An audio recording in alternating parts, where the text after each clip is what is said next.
제10장. 예수께서 거기서 떠나 유대지경과 요단강 건너편으로 가시니 무리가 다시 모여들거늘 예수께서 다시 전례대로 가르치시더니 바리새인들이 예수께 나와 그를 시험하여 묻되 사람이 아내를 버리는 것이 옳으니까? 모세가 어떻게 너희에게 명하였느냐? 모세는 이혼 증서를 써주어 버리기를 허락하였나이다. 너희 마음이 완악함으로 말미암아 이 명령을 기록하였거니와 창조 때로부터 사람을 남자와 여자로 지으셨으니 이러므로 사람이 그 부모를 떠나서 그 둘이 한 몸이 될지니라. 이러한즉 이제 둘이 아니요 한 몸이니 그러므로 하나님이 짝지어 주신 것을 사람이 나누지 못할지니라 하시더라. 집에서 제자들이 다시 이 일을 물으니 누구든지 그 아내를 버리고 다른 데에 장가드는 자는 본처에게 간음을 행하며 또 아내가 남편을 버리고 다른 데로 시집가면 간음을 행함이니라. 사람들이 예수께서 만져주심을 바라고 어린아이들을 데리고 오매 제자들이 꾸짖거늘 예수께서 보시고 노하시어 이르시되 어린아이들이 내게 오는 것을 용납하고 금하지 말라. 하나님의 나라가 이런 자의 것이니라. 내가 진실로 너희에게 이르노니 누구든지 하나님의 나라를 어린아이와 같이 받들지 않는 자는 결단코 그곳에 들어가지 못하리라 하시고 그 어린아이들을 안고 그들 위에 안수하시고 축복하시니라. 예수님께서 갈릴리 지역에서 공생애를 시작하신 사역의 가장 핵심적으로 잘 표현한 말씀, 우리가 초창기에 공생애 시작의 말씀을 가장 잘 표현한 말씀이 마태복음 4장 23절 말씀입니다. 우리 마태복음 4장 23절 말씀 우리 같이 한번 읽겠습니다. 예수께서 온 갈릴리에 두루다니사 그들의 회당에서 가르치시며 천국 복음을 전파하시며 백성 중의 모든 병과 약한 것을 고치시니. 예수님의 사역을 이 세 가지로 나누어서 설명할 수 있습니다. 예수님께서 가장 먼저 하신 것은 가르치셨다는 거예요. 하나님의 나라를 하나님께서 원하시는 것이 무엇인가를 아주 분명하게 가르치셨다라고 성경이 말씀해주고 있습니다. 또 하나는 천국 복음을 전파하셨다. 그래서 하나님께서 이 땅을 어떻게 사랑하시는지를 모든 사람들에게 알게 하신 사건, 이 사건이 초창기에 예수님의 사역에 아주 중요한 사역이었다. 마지막으로 각종 질병에 사로잡혀서 건강한 삶을 살지 못했던 사람들을 치유해 주시는 사건, 귀신이 쫓겨가고 병마에 사로잡혀 있던 사람들이 치료받고 회복되는 역사가 있었음을 알 수가 있습니다. 이러한 기적과 이사를 바라보고 지금까지 한 번도 경험하지 못하였던 말씀을 들었던 많은 사람들은 예수님을 통해서 새로운 시대를 보기 시작합니다. 우리가 이렇게 매일 이 로마의 압제 속에 이 질고의 삶을 살아가는 것이 아니라 우리에게도 하나님께서 주시는 축복의 세계가 열릴 것이라고 하는 기대를 갖기 시작합니다. 그런 기대와 희망을 가지고 예수님께서 어디에 계시다라고 하면 수많은 사람이 쫓아와서 예수님의 말씀을 듣기 시작했습니다.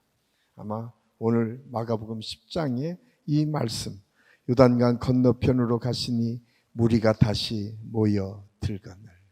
오늘 말씀해 보니까 예수님께서 가신 곳곳마다 무리들이 있었는데 오늘 1절 하반절의 말씀에 보면 이렇게 결론을 맞습니다. 예수님께서 그곳에서도 전례대로 가르치셨다라고 성경은 말씀해 주고 있습니다. 하나님의 나라 사역, 그 사역 중에 가장 핵심적인 사역인 이 가르치심을 오늘도 말씀을 통해서 예수님께서 그 모여있는 무리들을 향해서 말씀하시고 있습니다. 그런데 거기에 모여든 사람들, 오늘 우리가 1절에서 16절까지 말씀해 보면 두 부류의 사람들이 등장합니다. 하나는 가장 먼저 질문했던 바리새 사람들입니다. 그 당시에 종교 지도자들이었고 다른 사람보다 훨씬 더 상류층에 살았던 사람들이었던 것 같아요. 왜냐하면 그들은 사회적으로는 그때 당시에만 하더라도 친정 사회였기 때문에 종교 지도자들은 상위층 삶을 살 수밖에 없었습니다. 그래서 누구보다도 바리새파 사람들은 세상에서도 잘 살 뿐만 아니라 지식도 있었고 또 권력도 있었던 사람이 바리새파 사람들이었던 것 같습니다.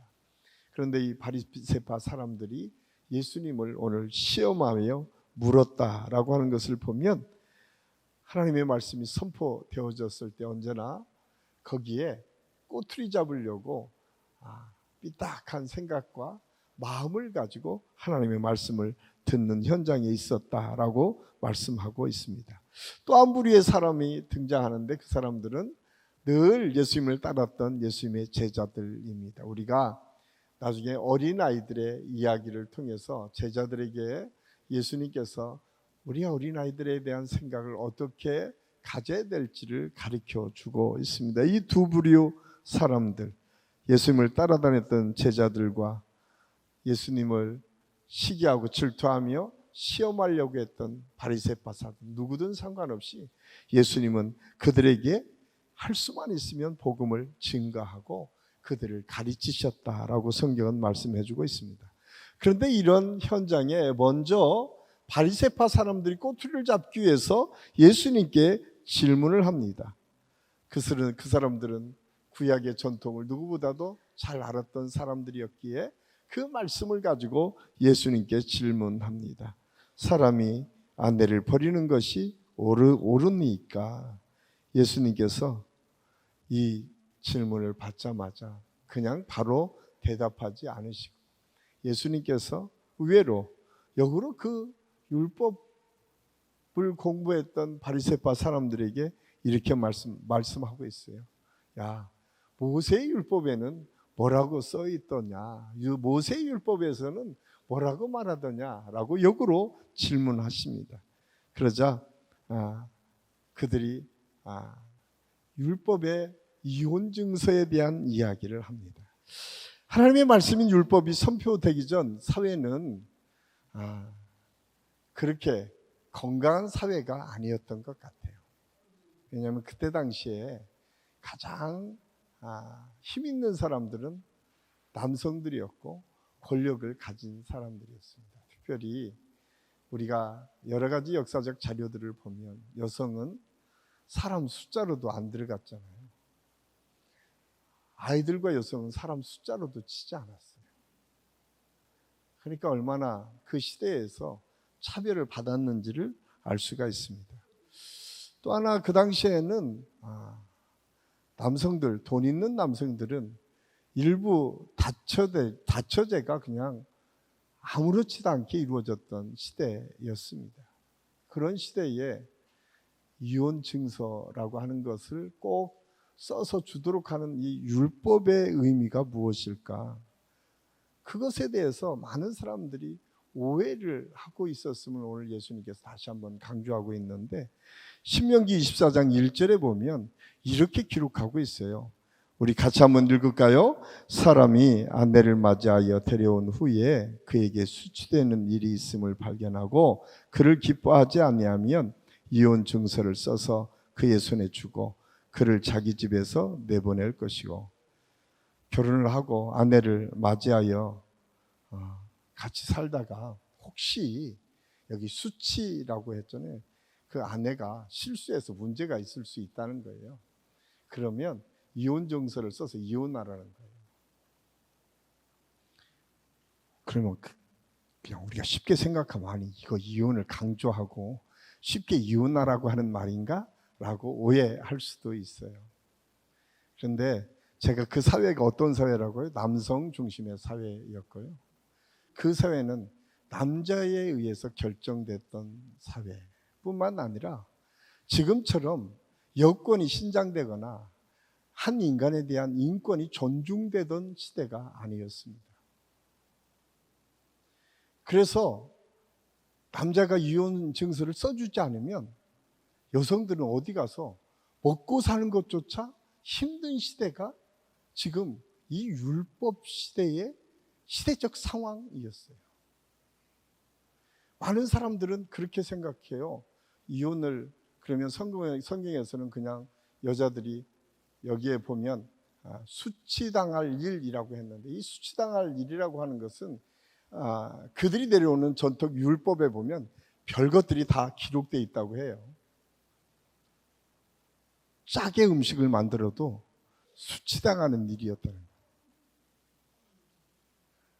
그러니까 얼마나 이 말도 안 되는 조건들을 율법 조항에 넣고요, 그걸 법이라고 해놓고 그걸 가지고 마음대로 남자가 결정할 수 있는 시대, 그 시대. 그런데 더 나쁜 거는요, 그 시대에 이 남자들이 이혼도 잘 안 해줘요. 이혼하면 어떻게 돼요? 그 여자가 자유로운 영혼이 되잖아요. 그래서 여자들이 자유로운 영혼이 되는 것을 좋아하지 않았던 사람들이 노예처럼 집에 그냥 부려먹는 거죠. 종처럼. 그런 시대에 하나님께서 특별히 오늘 신명기 24장 1절에서 6절까지 말씀 보면 아주 구체적으로 여러 가지 사례를 들어서 왜 이혼 증서를 써줘야 되고 왜 그들에게 이런 증명이 필요한지에 대해서 설명을 하고 있어요. 그래서 지금 우리가 생각하는 그래도 남자들과 여자들의 이 평등하다고 할 정도로 아직도 이 사회는 남성 중심의 사회이라고 하면 남자들이 다 서운할 수 있겠지만, 근데 실질적으로 여전히 우리의 삶의 사회적 현상은 여전히 남성 중심의 사회로 지금 돌아가고 있어요.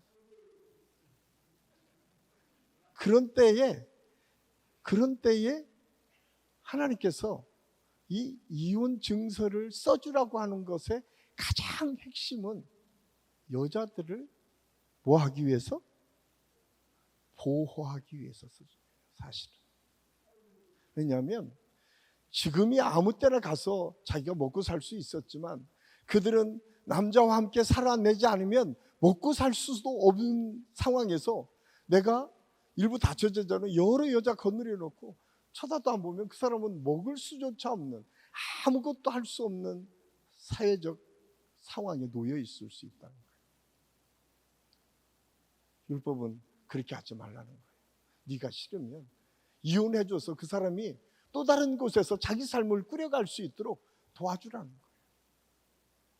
그런데 그것도 하지 않는 인간들이 너무 많이 있었다는 거예요. 그러면서 예수님께서 본질적으로 우리에게 주시는 메시지가 뭐냐? 야, 니네가 하나님께서 율법을 만드신 이유에 대해서 그렇게 오해하고 있잖아요. 오늘 말씀해 보니까 뭐라고 했어? 바리새인들이 예수께 나와 묻되 사람의 아내를 버린 것이 옳으니까 라고 하니까, 모세는 이혼 증서를 써서 내보내라고 하니까 이걸 가지고 그들은 꼬투리를 잡아서 뭐라고 해요? 4절 말씀해 보니까 5절 말씀해 보니까 예수님께서 이렇게 말씀했어요. 예수께서 그들에게 이르시되 너희 마음에 완악함으로 말미암아 이 명령을 기록하였거니와. 그러니까 남자들은 또한 이혼 증서를 가지고 자기 맘대로 하는 조건을 삼은 거예요. 실질적으로 하나님께서는 그것을 누구 때문에? 약자들을 보호하기 위해서 그거를 이혼 증서를 쓰도록 했는데, 남자들은 그것을 어떻게 했다가 악용하기 시작했다는 거죠. 자기 욕구를 충족시키는 것을 그것으로 활용하는 거예요. 하나님의 원래의 계획은 이혼 증서라고 하는 것은 그 당시에 천시받았던 여성들을 보호하기 위해서 만든 그 제도가 오히려 여성들을 올가매는 제도로 바뀌었다는 거예요. 이것이 오늘 예수님의 해석입니다. 그러면서 뭐라고 얘기하냐면 창세기 2장에 있는 처음 하나님께서 창조하셨을 때에 남자와 여자를 통해서 결혼하게 했던 그 이유가 무엇인지에 대해서 다시 한번 너희가 생각하라고 말씀하고 있어요. 그것이 뭐예요? 오늘 7절에서 9절이에요. 우리 7절에서 9절 같이 한번 읽겠습니다. 이러므로 사람이 그 부모를 떠나서 그들이 한 몸이 될지니라. 이러한 즉 이제 둘이 아니요 한 몸이니 그러므로 하나님이 짝지어 주신 것을 사람이 나누지 못할지. 아멘. 여기 교회에서 결혼하신 분들은 이 말씀을 다 들었을 거예요. 주례하고 성혼 선언할 때 마지막 읽는 본문이 이 본문입니다. 하나님께서 짝지어 주신 것을 사람이 어떻게 할 수 없다라고 아주 분명하게 선언하는 말씀으로 받아들입니다. 여기에 굉장히 중요한 두 가지 의미가 있습니다. 하나는 이 결혼 제도는 누가 정하신 거라고요? 하나님께서 정하신 겁니다. 하나님께서 정하셨는데 어떻게 정하셨냐면 한 몸을 이루기 위해서 정했다. 여기에는 굉장히 중요한 의미가 있습니다. 한 몸이라고 하는 것을 많은 사람들은 이상한 생각으로만 생각을 해요. 그런데 한 몸이라고 하는 것은 같은 생각, 같은 마음, 위로하고 서로 사랑하고 섬기는 마음으로 사는 것을 가장 중요한 기본 전제로 하고 있어요. 그런데 그 기본 전제 속에는 조건이 있어요. 뭐라고 했어요? 부모를 떠나서. 이 부모를 떠나서라고 하는 것이 굉장히 중요한 전제입니다. 부모를 떠난다라고 하는 것은 독립된 인격체가 된다는 거예요. 지금까지는 부모의 결혼하기 전까지만 부모 밑에 있다고 하더라도 결혼을 시작하면서는 독립된 인격체로, 독립된 책임지는 존재로 결혼하라는 거예요. 오늘날 많은 사람들이 결혼하지 못하는 이유 중에 하나가 경제적인 이유라고 하는 분들이 참 많이 있어요. 물론 맞습니다. 왜냐하면 경제적인 책임도 동시에 짓는 것이 결혼이기 때문에 그렇습니다. 그런데 더 중요한 것은 하나님께서는 우리 인간들이 혼자 살지 못하도록 했어요. 함께 사는 것이 하나님의 뜻이라고 말씀하고 있어요. 오늘날 많은 사람들이 외롭다라고 하는 이유가 무엇입니까? 함께 살 사람들을 찾아내지 못했기 때문에 우리가 외로움을 느끼는 것 아닙니까? 혼자 사는 것이 정말 하나님의 뜻과 섭리라고 하면 혼자 살아도 아무런 문제가 없어야 돼요. 그런데 혼자 사는 것이 너무 힘들고 어려운 것이 우리 인간 사회예요. 아무리 대단한 물질을 가지고 있고 대단한 지위에 올라가고 대단한 능력이 있는 사람이라고도 혼자 살려고 하면 못 살아요. 그리고 아무도 알아주지 않으면 그것이 하나도 재미가 없어요. 만약에 여러분이 지금 1,000억을 갖고 있어. 그런데 아무도 여러분을 알아주지 않아. 그럼 1,000억 있으면 그거 뭐 할 거야? 여러분 부러워하는 사람도 있어야 되고 또 그것 때문에 시기하는 사람도 있어야 돼. 그러기에 내가 1,000억 가진 게 뭔가 있잖아요. 다른 사람과 비교해서 뭔가 뭐 내가 표현할 수 있어야 될 게 있어야 되는데 그게 없다라고 하면 1,000억이 무슨 소용이 있겠냐. 공동체 안에서 하나님께서 그래서 인간은 함께 사는 존재로 만들었어요. 그래서 결혼이라고 하는 이 공동체는 공동체의 속성 중에 우리 인간의 속성 중에 함께 사는 속성을 하나님께서 심겨주셨다. 또 하나는 책임지는 존재로 하나님께서 우리를 만드셨다. 그래서 결혼은 책임지는 거예요. 감정을 통해서 서로 좋아하는 것까지는 좋은데 결혼할 때는 서로의 인격을 존중하고 책임지는 존재가 될 때에 그 결혼이 건강할 수 있습니다. 그래서 하나님께서 이 두 가지를 우리에게 주시면서 이 결혼의 공동체를 만들려고 했는데 결혼하고 나서 책임지지 않죠. 남자들은 자기의 욕망과 욕구대로 살려고 하죠. 이거에 대해서 지금 오늘 예수님께서 그거 아니다라고 오늘 말씀하고 있어요. 근데 여기에서 저는 또 한 가지 우리가 배워야 될 일이 있어요. 오늘 바리새인들을 통해서 한 가지 우리가 배워야 될 일이 있어요. 그것은 하나님의 말씀을 하나님의 말씀대로 받지 않고 내 생각과 내 경험대로 뭔가를 판단하고 결정할 때가 참 많이 있다라고 하는 사실을 우리가 알 수가 있습니다. 하나님께서는 이 전통을 지키는 것에 포커스를 두고 있지 않아요. 하나님의 관심은 율법을 너희가 지키며 살라라고 하는 이유가 뭡니까? 율법을 통해서 하나님을 알고 율법을 통해서 내 이웃을 내 몸같이 사랑하는 것을 실천하는 게 율법이에요. 그래서 그 실천에 강력을 주시면서 예수님께서 내가 율법을 완성하시겠다고 했는데 우리는 뭐에만 관심이 있냐면 율법에만 관심이 있어요. 오늘날 많은 사람들이 이혼이라고 하는 문제를 가지고 사람들을 차별할 때가 종종 있습니다. 여러분, 이혼 제도도 하나님께서 만든 이혼 제도, 제가 이혼을 하라고 얘기하는 게 아니에요. 이혼 제도는 뭐 때문에 만들었다고요? 약자들을 보호하고 존중하는 일을 위해서. 여러분, 이혼을 너무 쉽게 생각하지 마십시오. 하나님께서 이혼하는 것을 좋아하지 않습니다. 그러나 분명한 것은 이혼을 통해서 약자가 보호받도록 하는 것이 하나님께서 원래 이 제도의 목적이었다라고 하는 것에 대해서는 아주 분명히 우리가 말씀을 통해서 깨달아야 돼요. 그래서 마치 이혼한 사람들 우리가 또 차별을 해요. 어떻게 하다 이혼을 했어? 아니요. 얼마나 힘들었으면 이혼했겠어요.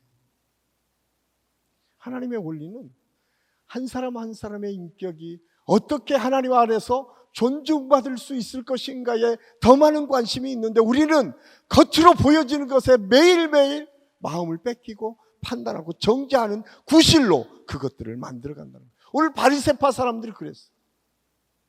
그런데 오늘 한국 사회 안에서도 한국 교회 안에서도 우리는 남을 판단하고 정죄할 때에 내 생각과 내 해석을 가지고 판단하고 정죄할 때가 얼마나 많이 있는지 몰라요. 오늘 우리가 다시 한번 우리를 돌아봐야 돼요. 하나님께서 만든 이 모든 제도 속에 율법 속에 담겨진 그 제도는 하나도 그냥 이루어진 것이 아니라 하나님의 깊은 뜻이 거기에 담겨져 있고 그 사랑이 담겨져 있다라고 하는 사실을 우리는 잊어서는 안 됩니다. 이어서 예수님께서 13절에서 16절까지 말씀을 통해서 제자들에게 다시 한번 말씀합니다. 제자들은 지금 어린아이들이 오는 것이 귀찮았어요. 아이고, 요즘은 어린아이들이 얼마나 이쁘고 얼마나 사랑받고 살아요. 그런데요, 참 우리가 어떻게 인식하느냐에 대해서 그 사람을 보는 게 굉장히 중요하거든요. 이때는 어린아이들을 뭐라고요? 사람 취급 안 했다니까요. 저는 처음에 그런 생각을 했어요. 우리같이 지금같이 어린아이들을 존중하고 사랑했겠다라고 생각을 했는데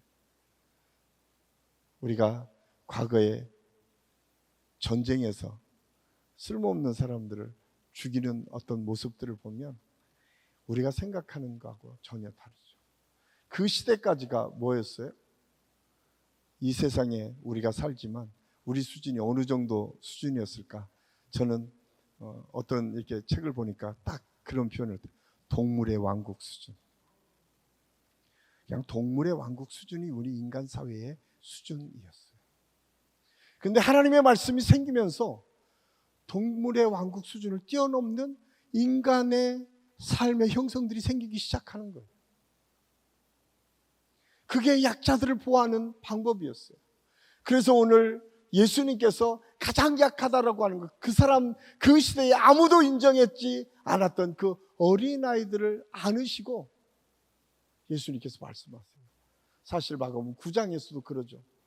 예수님께서 어린아이를 안으시고 이 어린아이와 같이 마음이 순수한 마음으로 하나님께 나아가지 못하면 우리는 천국을 소유할 수 없다고 말씀하고 있습니다. 어린아이 같이 된다라고 하는 의미는 무엇입니까? 제가 마가복음 9장 강의할 때도 그런 말씀을 드렸지만 어린아이는 아주 단순해요. 누구만 있으면 돼요? 엄마 아빠만 있으면 돼요. 더 이상 바라보지 비교하지 않아요. 아무리 배가 고파도 엄마 아빠가 먹을 것을 딱 주는 순간 울음을 딱 그쳐요. 엄마 아빠만 있으면 다른 것에 관심을 갖지 않아요. 하나님의 관심은 우리 믿음의 사람들이 세상이 아니라 엄마 아빠만 있으면 되는 어린아이 같이 하나님을 생각하면 너희가 이 세상에서 어려운 문제를 만날 수 있지만 담대하라. 내가 세상을 이겼다라고 말씀하는 이유가 거기에 있습니다. 또 하나는 어린아이에게는 순수함이 있어요. 어떤 순수함이에요? 상대방을 볼 때에 가장 기본적으로 갖고 있는 것은 상대방이 나보다 약하면 절대 해하지를 않아요. 강한 사람한테 상대를 이렇게 공격하는 공격성은 어린아이에게는 별로 없어요. 성경은 우리에게 말씀하고 있어요. 한 어린아이처럼 되라고 하는 것은 다른 사람이 울면 반드시 아이들은 나눌 수 있어요. 제가 그런 얘기를 했었죠. 사과가 하나 있을 때 엄마가 그냥 둘만 있을 때는 어린아이는 아무는 아무도 안 주고 먹어요. 그런데 누구 우는 아이가 있잖아요. 엄마가 없을 때는 그래도 이거 줄까 말까를 고민하죠. 그런데 엄마가 야 이거 줄게 내가 또 줄게 라고 하면 바로 애는 줘요. 우리가 어린아이와 같다라고 하는 것은 그 부모의 말씀에 절대적으로 순종하는 그런 모습이 어린아이에게 있다고 하는 사실을 알 수가 있습니다. 그래서 오늘 예수님께서는 14절에서 16절까지 말씀을 통해서 이렇게 우리에게 말씀하고 있어요. 우리 14절에서 16절 우리 같이 한번 읽겠습니다. 예수께서 보시고 노하시어 이르시되 어린아이들이 내게 오는 것을 용납하고 거짓하지 말라. 하나님의 나라가 이런 자의 것이니 내가 진실로 너에게 이르노니 누구든지 하나님의 나라를 어린아이와 같이 받들지 않는 자는 결단코 그곳에 들어가지 못하리라 하시고 그 어린아이들을 안고 그들 위에 안식하시고 축복합니다. 아멘. 예수님의 관심은 어디에 있었냐면 그 무리들에게 있었어요. 한 사람 한 사람. 그 어린아이 같이 그 무리들이 하나님을 공경하고 예수님을 사랑하기를 원하셨어요. 그런데 여기에서 우리는 제자들의 꾸짖었다라고 하는 것을 통해서 우리는 우리 수준으로 아이들을 판단하는 거죠. 저는 우리 한식교회 모든 성도들의 가정에서 왜 우리가 아이들을 사랑해야 되는지 앞에서 우리가 설명을 했었죠. 왜 사랑해야 되죠? 하나님의 창조된 하나님의 존재이기 때문에 하나님께서 우리 한 사람 한 사람에게 맡겨준 우리 자녀이기 때문에 그들을 사랑해야 될 책무가 우리에게 있는 거죠. 그런데 오늘 성경을 통해서 우리가 깨는 것은 지금 현실적인 걸 가지고 그 모든 상황들을 판단하는 제자들의 모습을 볼 수 있어요. 제자들은 예수님의 생각과 달랐어요. 왜냐하면 귀찮은 존재였죠. 하나님께 나아가는데 귀찮은 존재였어요. 그런데 예수님은 절대 그렇게 말씀하지 않습니다. 그러면서 오늘 여기에서 두 가지 굉장히 중요한 진리를 깨닫게 됩니다. 하나는 바리새인들이나 제자들이 범했던 우는 뭐예요? 하나님의 마음을 읽는 데 실패한 거죠. 예수님의 의도를 깨닫는 데 실패했어요. 왜? 자기의 수준으로 하나님의 말씀을 판단하고 생각했기 때문에 그랬습니다. 율법학자들과 바리새인들은 자기들이 아는 지식을 가지고 하나님의 의도를 무시했어요. 제자들은 자기의 상황을 가지고 어린아이들을 무시했어요. 그런데 예수님은 그렇게 생각하지 않으셨어요. 그 법을 만든 것도 약자들을 위한 마음이었고 그렇게 예수님께서 이 땅에서 하나님의 나라를 이루려고 하는 것도 그 약한 자들이 건강하게 하나님의 뜻을 이루며 살기를 위함이라고 오늘 성경을 통해서 우리에게 말씀해 주고 있습니다. 여기에 우리는 또 한 가지 앞서는 우리에게 주시는 하나님의 경고의 메시지가 있어요. 제가 이 말씀을 주면 저 스스로에게 물었어요. 네가 하나님의 말씀을 판단하고 해석하고 하나님의 말씀을 설교할 때 혹시 그런 편견을 가지고 하나님의 말씀을 선포하고 있지는 않은가? 스스로를 돌아볼 수밖에 없었어요. 가장 중요한 것은 하나님의 말씀의 핵심은 살려내는 거에 있었어요. 묶인 것을 풀어내는 데 있었어요. 여러분, 하나님의 말씀이 여러분을 묶고 있다면 여러분, 그건 하나님의 의도가 아닙니다. 하나님의 말씀이 여러분의 관계를 파괴하고 있다면 그것은 하나님의 의도가 아닙니다. 우리가 분명하게 생각해야 될 것은 파괴하고 묶고 자유롭지 못하게 하는 모든 것은 사단이 하는 공격입니다. 하나님의 말씀은 언제나 그렇게 해석되어 져야 된다고 하는 사실을 오늘 성경을 통해서 알 수가 있습니다. 그러기에 우리는 하나님의 말씀을 말씀대로 받는 어린애 같은 믿음을 가져야 됩니다. 특별히 신명기 5장 32절에서 33절까지 말씀을 통해서 이렇게 우리에게 권면해 주고 있어요. 우리 같이 한번 읽겠습니다. 그런즉 너희 하나님 여호와께서 너희에게 명령하신 대로 너희는 삼가 행하며 자루나 우루나 치우치지 말고 너희 하나님 여호와께서 너희에게 명령하신 모든 도를 행하라. 그리하면 너희가 살 것이요 복이 너희에게 있을 것이며 너희가 차지한 땅에서 너희의 날이 길리라. 아멘. 하나님의 말씀이 우리 안에 그대로 떨어질 때에 우리는 자루나 우루나 치우치지 아니하고 하나님의 말씀을 따라 나아갔을 때에 오늘 성경은 그렇게 말씀, 복이 너희에게 있을 것이며 너희 날이 장구하리라. 저는 오늘 이 저녁에 우리 모두가 말씀 앞에 우리를 다시 한번 세우고 내가 지금 가지고 있는 지식과 판단을 가지고 하나님의 말씀을 판단하고 있지는 않은가, 내가 가지고 있는 상황 때문에 그것을 왜곡해서 하나님의 말씀을 받아들이지 않는가를 한번 살펴보고 그 말씀을 그대로 받는 은혜의 시간이 될 수 있기를 예수님의 이름으로 간절히 축원합니다.